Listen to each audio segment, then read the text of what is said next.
Hi, Mystery Recapped here.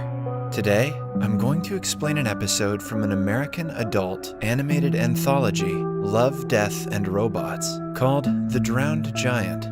Spoilers ahead. Watch out, and take care. At the beginning of the episode, 3 scientists drive to a beach, while one of them, named Steven, narrates about a naked, dead giant. The day before, a massive storm had hit the sea, which washed up a dead body of a giant to the shore. The surprised local fishermen contacted the officials, who at first refused to believe such atrocious news. But as people began to visit the beach and return home with crazy stories, the scientists decided to go see for themselves. And so, Steven and his colleagues, who thought that everyone was just bluffing about the dead giant, now stand before him. A crowd surrounds the corpse, scared to touch it before being absolutely sure that it's safe. Steven's colleagues guess that the man weighs somewhere around 80 tons. Steven narrates that the vast proportion of his features makes it difficult for them to figure out his age, but looking at the giant's defined nose and mouth, he believes that he had been a young man with a modest temper.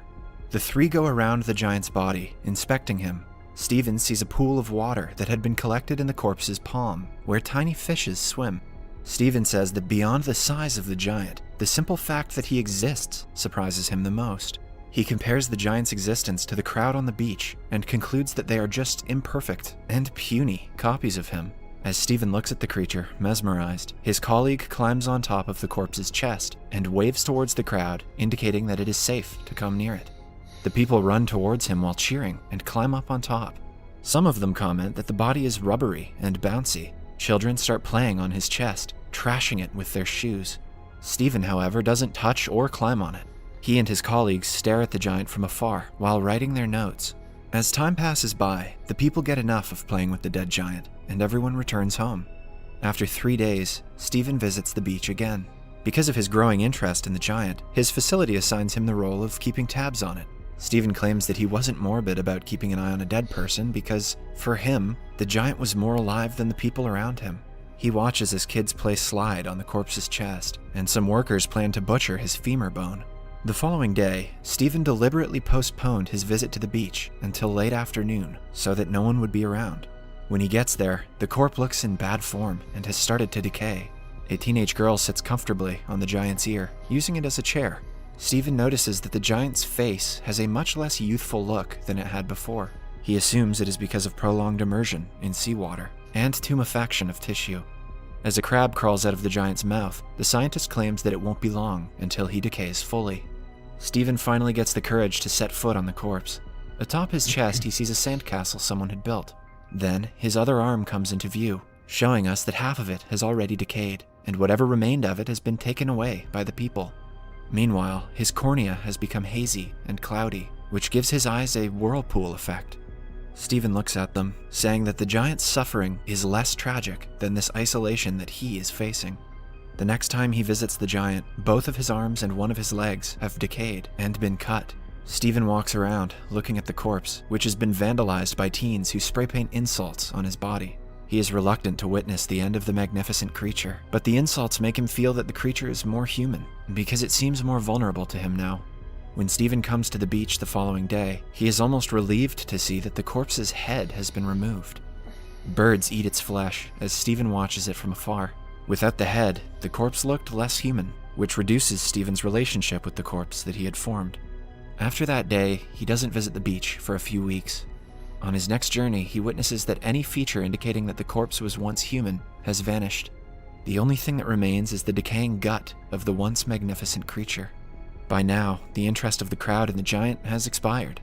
Months later, after the giant's arrival has been forgotten, various pieces of his body can be seen around town, especially his bones, which are used as decorations. While cycling one day, Steven notices the giant's skull lying abandoned. He believes that if he looks around the town's pubs, he will find mummified noses and ears as well.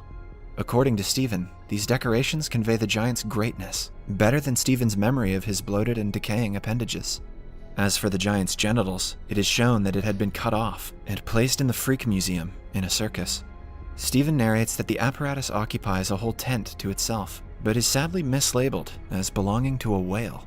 At last, The scientist says that the people who saw the giant remember him only as a sea monster. However, for him, the giant is still alive, and he often dreams of his resurrection. In his dreams, the giant strides through the town, picking up his fragments on his return journey to the sea. The episode, although short, has a deep and metaphorical meaning in every scene. The fans of the episode have interpreted it their own way, but many believe that the narrator Stephen is the giant himself. Stephen feels the pain of the dead giant when no one else can. So, some fans think that Stephen and the giant are the same person. The giant might be trying to communicate through Stephen. Moreover, the way Stephen describes several stages of the decaying of the corpse in such detail makes one wonder if he is the one going through the stages. The decaying of the giant's corpse is also seen as a metaphor for several things. The narrator, Stephen, observes the decaying of the corpse very closely at every stage. First, he sees the process that was supposed to happen, that is, his body decaying by the passage of time. Then he notices people starting to amputate the corpse, treating it as a commodity. And the way humans treat him poorly showed him the extent of consumerism and exploitation that is considered normal in today's world. As the story progresses, Stephen begins to question what it means to be human, and when do we decide that we have lost humanity? Until the corpse had no head, he thought of it as a human just like him and the others around him. In fact, he believed that the giant was more of a human than tiny creatures like himself. However, after Stephen's sympathy towards the giant dropped, when he saw him only as a mass of flesh. Throughout the episode, we do not know who the giant is or where he came from. Rather, the drowned giant focuses more on the contrast of Stephen and other people's feelings towards the giant. In the book itself, J.G. Ballard concludes with the detail about the giant's appendage being displayed in a circus. This is to emphasize how much the giant was humiliated, even though he possessed a greater existence than them all. It also denotes humans' superficial and exploitative nature. Moreover, his genitals were labeled to be of a whale's, and his bones were mere decorations for the people. Here, it is clear that the giant has been completely stripped of his humanity. However, Stephen describes the genitals and decorated bones as the only things that convey how magnificent of a being the giant was. Although he loves and remembers the creature more than anyone else, he believes that his memory of his decaying body would have never conveyed his greatness the way his preserved body parts do. The giant was just a myth before being washed up to the shore. People experienced his arrival for a short while, but forgot about him soon, turning his existence into a myth once again.